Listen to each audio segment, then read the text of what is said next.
Evet, 14 Şubat'ta Kopenhag'ın merkezindeki sinagoga yapılan silahlı terör saldırısının ardından bugün Müslümanlar ve Yahudiler, daha doğrusu her dinden, inançtan insanlar burada toplandılar ve el ele tutuşarak bir sinagog etrafında bir zincir oluşturdular ve bunlar arasında Sosyalist Halk Parti Milletvekili Özlem Çekiç de var. Yanında başka Türk bayanları da var. Tabii daha önceki Rabin Bent Melchior de burada.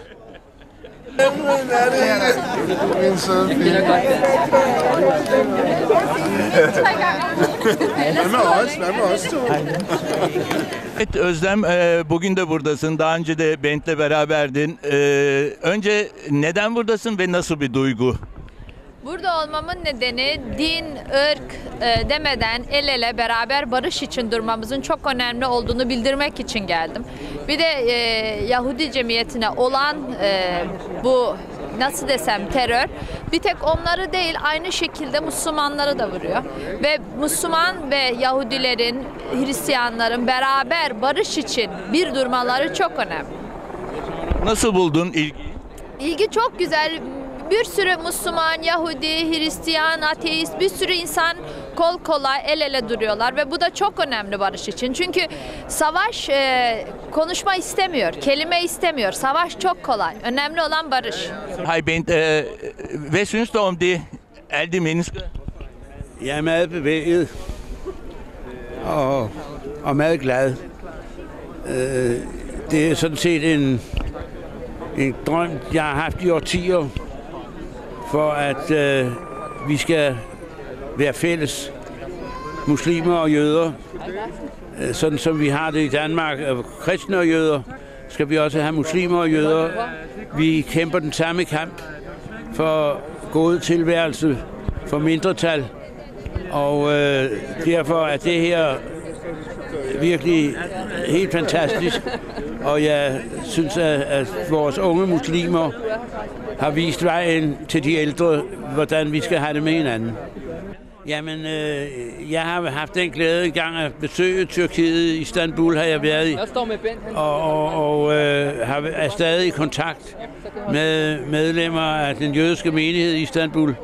Og jeg sender gerne mange varme hilsner og håber, at vi skal finde en fælles vej også der, sådan at vi kan vise verden, hvordan vi kan løse problemer og ikke lave problemer.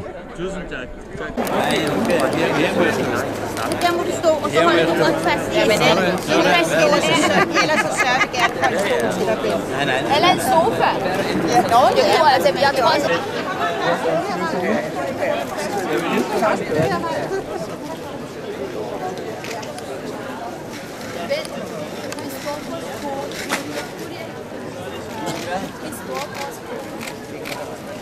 Yeah.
Jamen, jeg synes, det er rigtig positivt, at så mange mennesker, især muslimer, er dukket op i dag for at vise, at vi afviser vold af enhver form, og at vi er villige til at beskytte hinanden, uanset hvilken religiøs overbevisning eller hudfarve vi har. Og det trænger vi rigtig meget til. Muslimerne bliver stigmatiseret i Danmark, og det her er noget, der er med til at vise, at muslimerne, den almindelige muslim, afskyer disse handlinger. Jeg vil sige, at jeg udmærket kan forstå, at jøderne er i allerhøjeste alarmberedskab, for de blev gasset, men det var ikke araberne, der gjorde det.